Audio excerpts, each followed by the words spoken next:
ஏக இறைவனின் சாந்தியும் சமாதானமும் நம் அனைவரின் மீது நின்று நிலவட்டுமா என்ற பிரார்த்தனையோடு நான் உங்கள் சமூக நலன் அதிரை அப்துல் ஜப்பார் துல்கரனை அதிர நிழலுக்காக சமூக சிந்தனையோடு ஒரு பதிவு.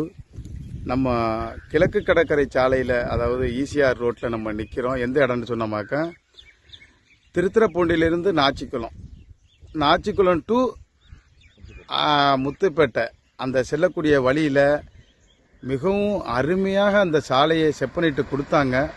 அந்த சாலையை எப்படி அவங்க இந்த குப்பை மேடாக்கி எவ்வளோ சீரழிவுக்கு உண்டாக்கியிருக்காங்க பாருங்கள்.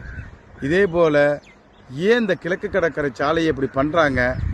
இதை கிழக்கு கடற்கரை சாலையை ஆய்வு செய்து வரக்கூடிய அதிகாரிகளுடைய கவனத்திற்கு நீங்கள் ஒரு முறையாவது இந்த சாலையை கடக்குவீங்கிற நம்பிக்கையில் இந்த சாலையை கண்டிப்பாக அந்த குப்பை கொட்டுபவர்களுக்கு கடுமையான எச்சரிக்கை கொடுத்து இதுக்கு நிரந்தர தீர்வு ஏற்படுத்தி கொடுக்குமாறும் சமூக நல சார்பாக அறிவுறுத்துவதோடு, இதே போல் குப்பைகளை கொட்டி பொதுமக்களுக்கு சுகாதாரக்கேடும், அதே போல் இந்த சாலையை கடக்கக்கூடியவர்களுக்கு துர்நாற்றமும் வீசக்கூடிய நிலையே தொடருது.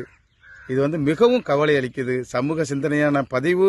கண்டிப்பாக நீங்கள் நடவடிக்கை எடுப்பீங்கன்ற நம்பிக்கையில் எல்லா புகழும் வல்ல இறைவனுக்கே.